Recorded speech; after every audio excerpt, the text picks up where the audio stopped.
कांग्रेस नेताओं को income tax विभाग ने समन भेजा है। एमपी के करीब 50 नेताओं को इनकम टैक्स का समन पहुंचा है। 13 फरवरी को सभी नेताओं को दिल्ली इनकम टैक्स ऑफिस बुलाया गया है। पूछताछ होने के लिए इनकम टैक्स दफ्तर में नेताओं को रहने के लिए कहा गया है और पिछले 7 साल के लेन देन का हिसाब लेकर पेश होने के लिए निर्देश दिए गए हैं। तो पिछला लोकसभा चुनाव लड़ने वाले ज्यादातर कांग्रेस नेताओं को समन गया है और समन मिलने वालों में कांग्रेस के सीनियर नेताओं के नाम भी शामिल हैं। देवाशीष जररिया, विक्रांत भूरिया को भी नोटिस मिला है। आम चुनाव से पहले कांग्रेस के नेताओं को नोटिस, पिछले 7 साल का लेखा जोखा मांगा है इनकम टैक्स विभाग ने। देवाशीष जररिया और विक्रांत भूरिया को भी नोटिस मिला है।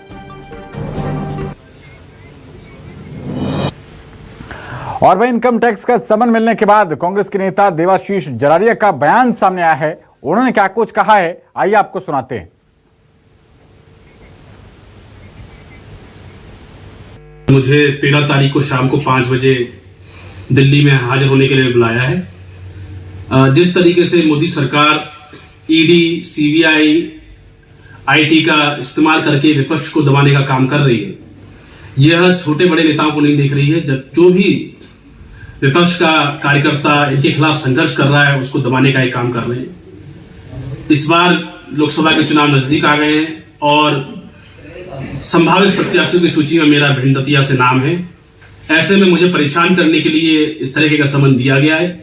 लेकिन मैं भारतीय जनता पार्टी की केंद्र सरकार को यह बता देना चाहता हूं कि हम इस सब हरकतों से आपके डरने वाले नहीं हैं। हम आपके खिलाफ संघर्ष कर रहे थे, संघर्ष करते रहेंगे। और खबर पर ज्यादा जानकारी के साथ हमारे संवाददाता शब्बीर अहमद जुड़ रहे हैं। शब्बीर, लोकसभा चुनावों से ऐन पहले कांग्रेस के तमाम दिग्गज नेताओं को इनकम टैक्स विभाग का समन पहुंचा है, और क्या कुछ जानकारी आपके पास इस खबर को लेकर?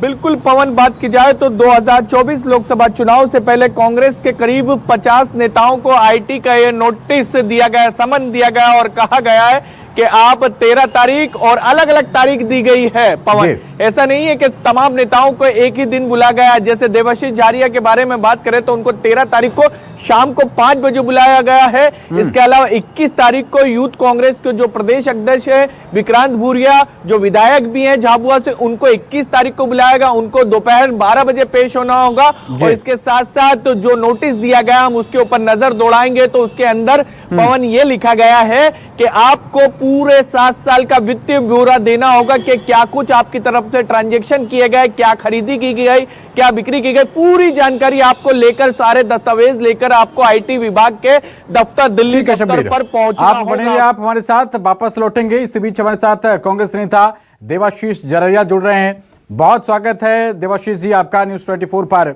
आपको भी समन पहुंचा है, आपकी पहली प्रतिक्रिया देवाशीष जी?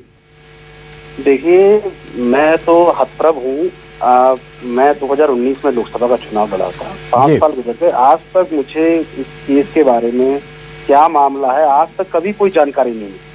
कभी किसी आईटी ऑफिशियल ने कभी चर्चा नहीं, कभी बात नहीं की। और अचानक से जैसे ही लोकसभा चुनाव नजदीक आ गया है, 2 महीने 3-4 महीने बाद चुनाव है, और मेरा नाम पुनः फिर से संभावित प्रत्याशियों की सूची में भिंडतिया से, और उस स्थिति में अचानक से समन दे दिया जाता है, तो इसको तो यही माना जाएगा कि ये पूरी तरीके से जो भी विपक्ष का छोटा बड़ा कार्यकर्ता भारतीय जनता पार्टी के विरुद्ध काम कर रहा है, लोकतंत्र के पक्ष में काम कर रहा है, उसको दबाने का काम किया जा रहा है। मुझे 13 तारीख को शाम को 5 बजे यहाँ बुलाया गया है और मैं दिल्ली पहुंचकर सारे दस्तावेज लेके वहाँ मौजूद रहूंगा।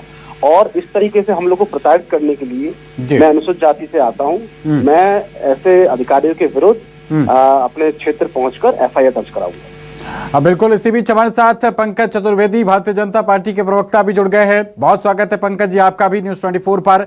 देवाशीष जी कह रहे हैं कि आप लोग दबाव बनाने की राजनीति अब आपने लोगों ने शुरू कर दी है।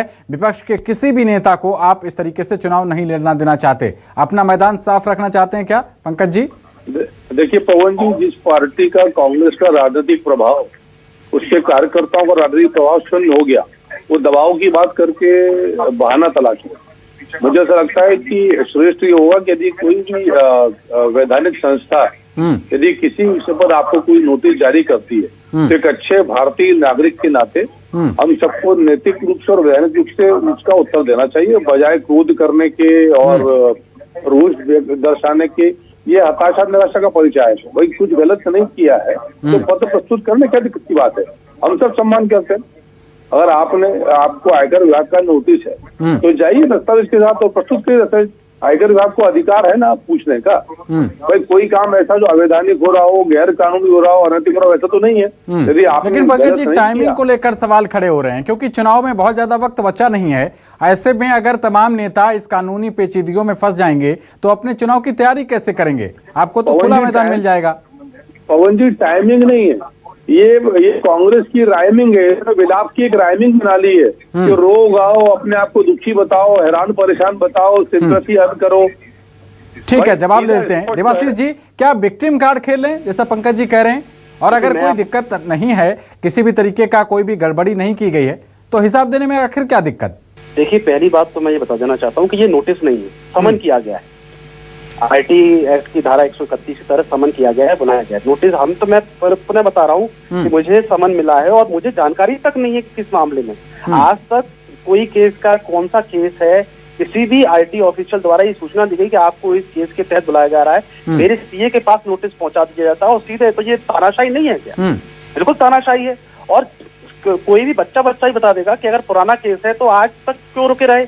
जब देश चुनाव की प्रक्रिया में जाने वाला है और बार बार ये बोलते हैं कि मोदी को डर नहीं है, कांग्रेस की स्थिति ऐसी खराब है, तो फेयर चुनाव कराइए ना। आप ऐसा क्यों करते हैं कि ईडी, आईटी, सीबीआई ये सब विपक्ष के नेताओं के यहाँ पहुंचती है? अरे ये लोग कहते थे कि मोदी तो अकेला चलता है, तो भाई आपको नीतीश कुमार की जरूरत क्यों पड़ गई? आज आरएलडी के सामने डोरे क्यों डाल रहे हैं? अगर आप इतने ही लोकप्रिय हैं, इतने ही अच्छा जनता के लिए काम किया तो आइए ना मैदान में। फिर क्यों आप तोड़फोड़ मचा रहे हैं, दूसरे नेताओं पर दबाव डाल रहे हैं? और जो नेता जब तक विपक्ष में तब तक इनके लिए दागदार है। जैसे ही कोई विपक्ष का नेता इनके यहाँ पहुंच जाता है तो वो रिंग सुप्रीम से साफ हो जाता है और धुल के बिल्कुल क्लीन, नीट एंड क्लीन हो जाता है। ठीक है, जवाब देते हैं। ठीक है देवाशीष जी, बड़े आरोप आपने लगाए। पंकज जी जवाब दीजिए। और एक सवाल मेरा भी, क्या साम दाम दंड भेद हर तरीके से जो टारगेट सेट किया गया है कि अब की बार 400 पार, उसको अचीव करना है? पवन जी, भारत में आयकर विभाग को पिछले 7 वर्ष के आपके आय व्यय के पत्रक के नोटिस जारी करने की पात्रता अधिकार है जी। ये वित्तीय वर्ष चल रहा है 23-24, तो इससे 7 वित्तीय वर्ष पीछे तक के नोटिस आयकर विभाग, जिसको हम समन कहते हैं, सामान्य भाषा नोटिस कहते हैं, समन यानी वो कॉल करते हैं आपको, वो कर सकते हैं। और वो आपके, जैसे देवाशीष जी ने कहा कि इनके सीए के माध्यम से वो प्रक्रिया उसकी। तो मुझे ऐसा लगता है कि राजनीति और पॉलिटिकल विक्टिमाइज दिखाने से बेहतर होगा कि तैयारी करें और सत्य को, जो सत्य प्रस्तुत करें। दिक्कत की बात है, ये राजनीतिक विषय नहीं है। हम सबको ठीक नियम का, कायदे कानून का पालन करना चाहिए। मैंने इसलिए कहा कि जो समन जारी हुआ है वो नियम कायदे प्रक्रिया के तहत जारी हुआ है, उसका पालन करिए, अच्छे भारतीय नागरिक बनिए। ठीक है, बहुत शुक्रिया पंकज चतुर्वेदी और देवाशीष जररिया, आप दोनों का न्यूज़ 24 से बात करने के लिए।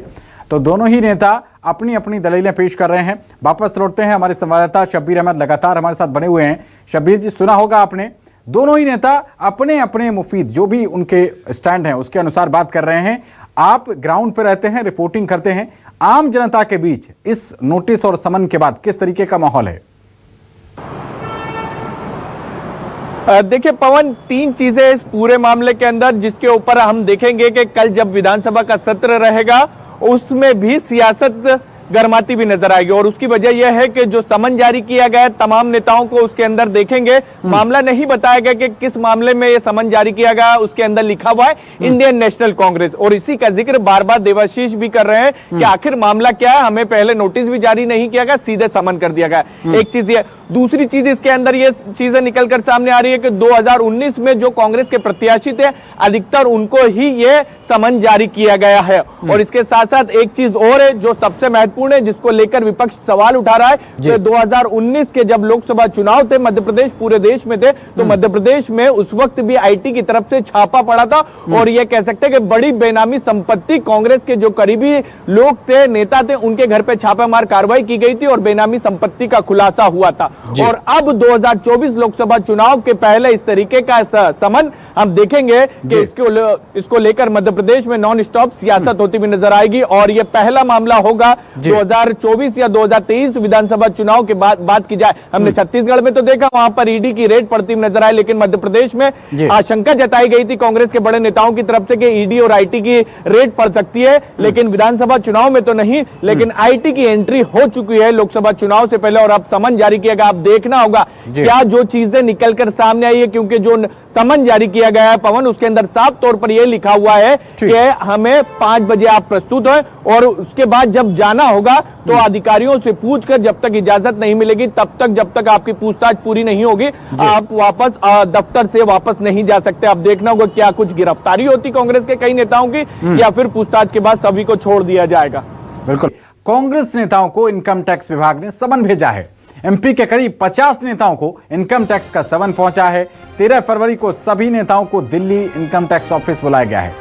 पूछताछ होने के लिए इनकम टैक्स दफ्तर में नेताओं को रहने के लिए कहा गया है और पिछले 7 साल के लेन देन का हिसाब लेकर पेश होने के लिए निर्देश दिए गए हैं। तो पिछला लोकसभा चुनाव लड़ने वाले ज्यादातर कांग्रेस नेताओं को समन गया है और समन मिलने वालों में कांग्रेस के सीनियर नेताओं के नाम भी शामिल है। देवाशीष जररिया, विक्रांत भूरिया को भी नोटिस मिला है। आम चुनाव से पहले कांग्रेस के नेताओं को नोटिस, पिछले 7 साल का लेखा जोखा मांगा है इनकम टैक्स विभाग ने। देवाशीष जररिया और विक्रांत भूरिया को भी नोटिस मिला है।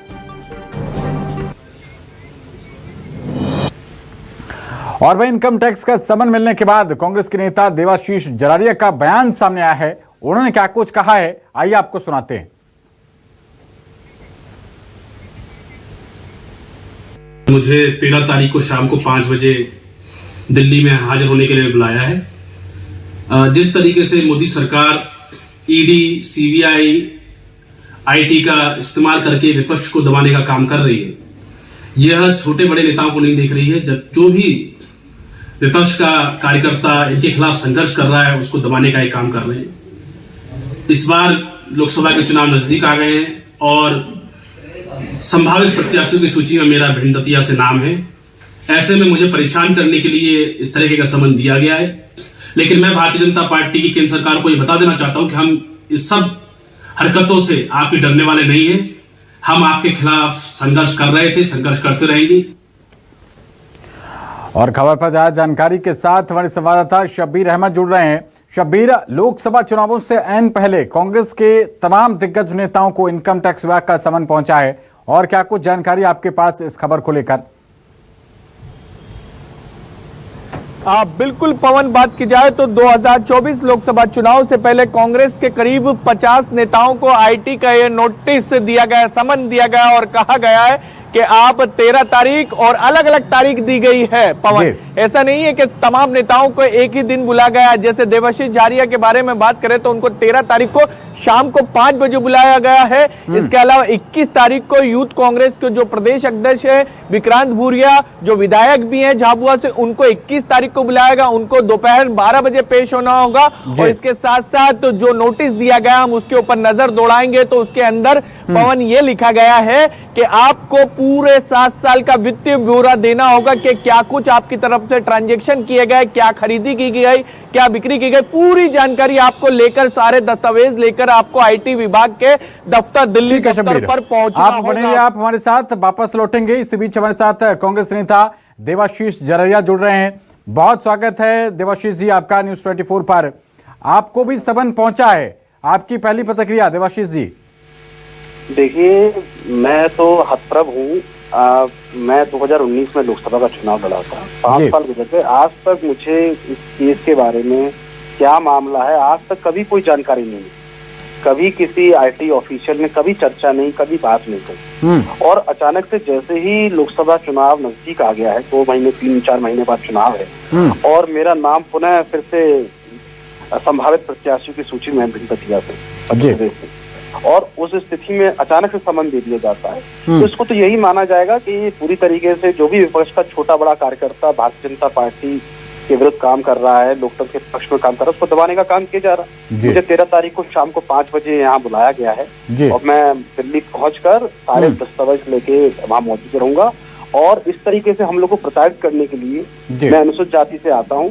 मैं ऐसे अधिकारियों के विरुद्ध अपने क्षेत्र पहुंचकर एफआईआर दर्ज कराऊंगा। बिल्कुल, इसी बीच हमारे साथ पंकज चतुर्वेदी भारतीय जनता पार्टी के प्रवक्ता भी जुड़ गए हैं। बहुत स्वागत है पंकज जी आपका भी न्यूज़ 24 पर। देवाशीष जी कह रहे हैं कि आप लोग दबाव बनाने की राजनीति अब आपने लोगों ने शुरू कर दी है। विपक्ष के किसी भी नेता को आप इस तरीके से चुनाव नहीं लड़ना देना चाहते, अपना मैदान साफ रखना चाहते हैं क्या पंकज जी? देखिए पवन जी, जिस पार्टी का कांग्रेस का राजनीतिक प्रभाव, उसके कार्यकर्ताओं का राजनीतिक प्रभाव शून्य हो गया, वो दबाव की बात करके बहाना तलाशी। मुझे ऐसा लगता है कि श्रेष्ठ ये होगा कि यदि कोई भी वैधानिक संस्था यदि किसी विषय पर आपको कोई नोटिस जारी करती है तो एक अच्छे भारतीय नागरिक के नाते हम सबको नैतिक रूप से और वैधानिक रूप से उसका उत्तर देना चाहिए, बजाय क्रोध करने के और रोष दर्शाने के। ये हताशा निराशा का परिचय है। भाई कुछ गलत नहीं किया है तो पत्र प्रस्तुत करने क्या दिक्कत की बात है, हम सब सम्मान करते हैं। अगर आपको आयकर विभाग का नोटिस है तो जाइए दस्तावेज के साथ और प्रस्तुत करिए दस्तावेज। आयकर विभाग को अधिकार है ना पूछने का। भाई कोई काम ऐसा जो अवैधानिक हो रहा हो, गैर कानूनी हो रहा हो, अनैतिक हो रहा हो, ऐसा तो नहीं है। यदि आप लेकिन पंकज जी टाइमिंग को लेकर सवाल खड़े हो रहे हैं क्योंकि चुनाव में बहुत ज्यादा वक्त बचा नहीं है। ऐसे में अगर तमाम नेता इस कानूनी पेचीदगियों में फंस जाएंगे तो अपने चुनाव की तैयारी कैसे करेंगे? आपको तो खुला मैदान मिल जाएगा। पवन जी टाइमिंग नहीं है, ये कांग्रेस की राइमिंग है, तो विलाप की एक राइमिंग बना ली है कि रो गाओ, अपने आप को दुखी बताओ, हैरान परेशान बताओ, सिंपैथी अर्ज करो। ठीक है, जवाब लेते हैं। देवाशीष जी, क्या विक्टिम कार्ड खेल रहे हैं जैसा पंकज जी कह रहे हैं? और अगर कोई दिक्कत नहीं है, किसी भी तरीके का कोई भी गड़बड़ी नहीं की गई है, तो हिसाब देने में आखिर क्या दिक्कत? देखिए पहली बात तो मैं ये बता देना चाहता हूँ कि ये नोटिस नहीं है, समन किया गया है। आईटी एक्ट की धारा 131 की तरह समन किया गया है, बनाया गया है नोटिस। हम तो मैं पुनः बता रहा हूँ कि मुझे समन मिला है और मुझे जानकारी तक नहीं है कि किस मामले में। आज तक कोई केस का कौन सा केस है, किसी भी आईटी ऑफिशियल द्वारा ये सूचना दी गई कि आपको इस केस के तहत बुलाया जा रहा है। मेरे सीए के पास नोटिस पहुंचा दिया जाता है और सीधे। तो ये तानाशाही नहीं है क्या? बिल्कुल तानाशाही है। और कोई भी बच्चा ही बता देगा कि अगर पुराना केस है तो आज तक क्यों रुके रहे। जब देश चुनाव की प्रक्रिया में जाने वाला है और बार बार ये बोलते हैं कि मोदी को डर नहीं है, कांग्रेस की स्थिति ऐसी खराब है, तो फेयर चुनाव कराइए ना। आप ऐसा क्यों करते हैं कि ईडी, आईटी, सीबीआई ये सब विपक्ष के नेताओं के यहाँ पहुंचती है? अरे एक ये लोग कहते थे कि मोदी तो अकेला चलता है, तो भाई आपको नीतीश कुमार की जरूरत क्यों पड़ गई? आज आरएलडी के सामने डोरे क्यों डाल रहे हैं? अगर आप इतने ही लोकप्रिय हैं, इतने ही अच्छा जनता के लिए काम किया तो आइए ना मैदान में। फिर क्यों आप तोड़फोड़ मचा रहे हैं, दूसरे नेताओं पर दबाव डाल रहे हैं? और जो नेता जब तक विपक्ष में तब तक इनके लिए दागदार है। जैसे ही कोई विपक्ष का नेता इनके यहाँ पहुंच जाता है तो वो ऋण सुप्रीम से साफ हो जाता है और धुल के बिल्कुल क्लीन, नीट एंड क्लीन हो जाता है। ठीक है, जवाब देते हैं। ठीक है देवाशीष जी, बड़े आरोप आपने लगाए। पंकज जी जवाब दीजिए। और एक सवाल मेरा भी, क्या साम दाम दंड भेद हर तरीके से जो टारगेट सेट किया गया है कि अब की बार 400 पार, उसको अचीव करना है? पवन जी, भारत में आयकर विभाग को पिछले 7 वर्ष के आपके आय व्यय के पत्रक के नोटिस जारी करने की पात्रता अधिकार है जी। ये वित्तीय वर्ष चल रहा है 23-24, तो इससे 7 वित्तीय वर्ष पीछे तक के नोटिस आयकर विभाग, जिसको हम समन कहते हैं, सामान्य भाषा नोटिस कहते हैं, समन यानी वो कॉल करते हैं आपको, वो कर सकते हैं। और वो आपके, जैसे देवाशीष जी ने कहा कि इनके सीए के माध्यम से वो प्रक्रिया उसकी। तो मुझे ऐसा लगता है कि राजनीति और पॉलिटिकल विक्टिमाइज दिखाने से बेहतर होगा कि तैयारी करें और सत्य को, जो सत्य प्रस्तुत करें। दिक्कत की बात है, ये राजनीतिक विषय नहीं है। हम सबको नियम का, कायदे कानून का पालन करना चाहिए। मैंने इसीलिए कहा कि जो समन जारी हुआ है वो नियम कायदे प्रक्रिया के तहत जारी हुआ है, उसका पालन करिए, अच्छे भारतीय नागरिक बनिए। ठीक है, बहुत शुक्रिया पंकज चतुर्वेदी और देवाशीष जररिया, आप दोनों का न्यूज़ 24 से बात करने के लिए। तो दोनों ही नेता अपनी अपनी दलीलें पेश कर रहे हैं। वापस लौटते हैं, हमारे संवाददाता शब्बीर अहमद लगातार हमारे साथ बने हुए हैं। शब्बीर जी, सुना होगा आपने, दोनों ही नेता अपने अपने मुफीद जो भी उनके स्टैंड हैं उसके अनुसार बात कर रहे हैं। आप ग्राउंड पर रहते हैं, रिपोर्टिंग करते हैं, आम जनता के बीच इस नोटिस और समन के बाद किस तरीके का माहौल है? देखिए पवन, 3 चीजें इस पूरे मामले के अंदर जिसके ऊपर हम देखेंगे कि कल जब विधानसभा का सत्र रहेगा उसमें भी सियासत गर्माती भी नजर आएगी। और उसकी वजह यह है कि जो समन जारी किया गया है तमाम नेताओं को, उसके अंदर देखेंगे मामला नहीं बताया गया कि किस मामले में यह समन जारी किया गया, उसके अंदर लिखा हुआ है इंडियन नेशनल कांग्रेस। और इसी का जिक्र बार बार देवाशीष भी कर रहे हैं कि आखिर मामला क्या है, हमें पहले नोटिस भी जारी नहीं किया गया, सीधे समन कर दिया गया। एक चीज ये, दूसरी चीज इसके अंदर ये चीजें निकलकर सामने आ रही है कि 2019 में जो कांग्रेस के प्रत्याशी थे अधिकतर उनको ही ये समन जारी किया गया है। और इसके साथ साथ एक चीज और है जो सबसे महत्वपूर्ण है, जिसको लेकर विपक्ष सवाल उठा रहा है कि 2019 के जब लोकसभा चुनाव थे, मध्य प्रदेश पूरे देश में थे, तो मध्य प्रदेश में उस वक्त भी आईटी की तरफ से छापा पड़ा था।